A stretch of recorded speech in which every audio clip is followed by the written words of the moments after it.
اور حضرت عیسیٰ علیہ السلام ایک پہاڑ کے قریب سے گزرے تو اس پر انہیں ایک سفید رنگ کا گنبد نظر آیا۔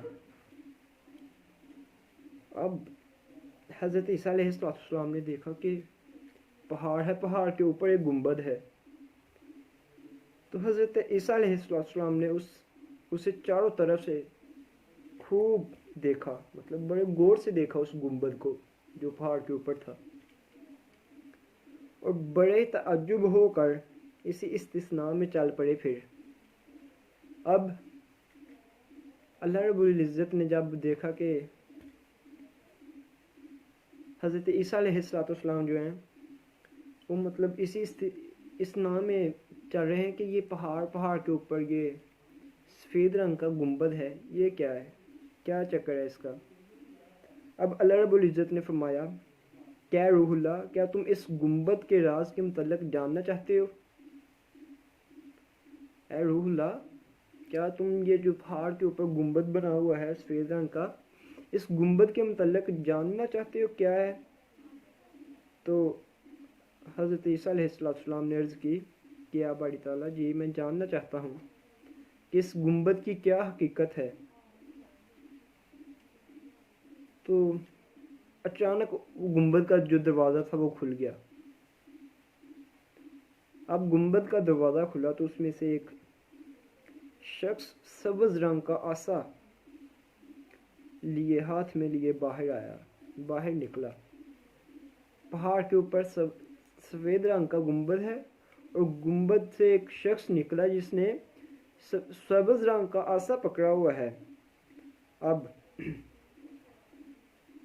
حضرت عیسیٰ علیہ السلام نے ایک انگور کی بیل انگوروں سے بڑی دیکھی۔ حضرت عیسیٰ علیہ السلام نے کیا دیکھا کہ وہ غار ہے جو پہاڑ کے اوپر جو گنبد بنا ہوا ہے، اس گنبد میں سے جو بندہ نکلا ہے اس کے ساتھ حضرت عیسیٰ علیہ السلام نے دیکھا کہ ایک انگوروں کی بیل بنی ہوئی ہے۔ اب اور ساتھ ایک ندی چل رہی ہے۔ حضرت عیسیٰ علیہ السلام نے فرمایا، اس بزرگ سے پوچھا کہ آپ یہاں کب سے ہیں، یعنی کب سے عبادت کر رہے ہیں؟ حضرت موسیٰ علیہ السلام نے ظاہر تعجب میں یہ بات کہی کہ بزرگوں، آپ یہاں کتنے عرصے سے عبادت کر رہے ہیں؟ یہ ماہ شعبان کی فضیلت دیکھنا آگے۔ تو اس بزرگ نے عرض کیا کہ 400 سال ہے، 400 سال سے میں یہاں عبادت کر رہا ہوں، اللہ رب العزت کی وحدانیت کی گواہی دے رہا ہوں۔ اب حضرت عیسیٰ علیہ السلام نے پھر فرمایا کہ آپ کو جب بھوک لگتی ہے تو کیا کرتے ہو؟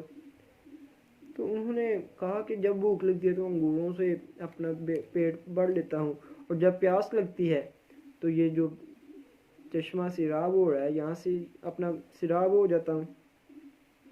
اب حضرت عیسیٰ علیہ السلام نے عرض کی کہ یا الہی، اس شخص سے افضل تو تیرے نزدیک کوئی نہیں ہوگا۔ یا الہی، اس شخص سے قریب تیرے نزدیک تو کوئی بھی نہیں ہوگا افضل۔ تو اللہ رب العزت نے فرمایا کہ کیوں نہیں، جو شخص امت محمدیہ میں سے نصف شعبان کی شب 2 رکعت نفل ادا کرے۔ دیکھیں امت محمدیہ، امام الانبیاء صلی اللہ علیہ وآلہ وسلم کی امت، فرمایا کہ شعبان کی نصف شب کو جو شخص 2 نفل رکعت ادا کرے تو یہ عبادت اس شخص کی 400 سالہ عبادت سے زیادہ افضل شمار کی جائے گی۔ اب حضرت موسیٰ سنا، جب حضرت عیسیٰ علیہ السلام نے سنا تو ان کی شان و شوکت کی خبر سن کر آپ پکار اٹھے۔ آپ نے فرمایا کہ کاش میں بھی امت محمدیہ میں سے ہوتا۔ دیکھیں کس قدر اس شعبان کے مہینے کی فضیلت بیان کی گئی۔ کاش میں بھی امت محمدیہ میں سے ہوتا۔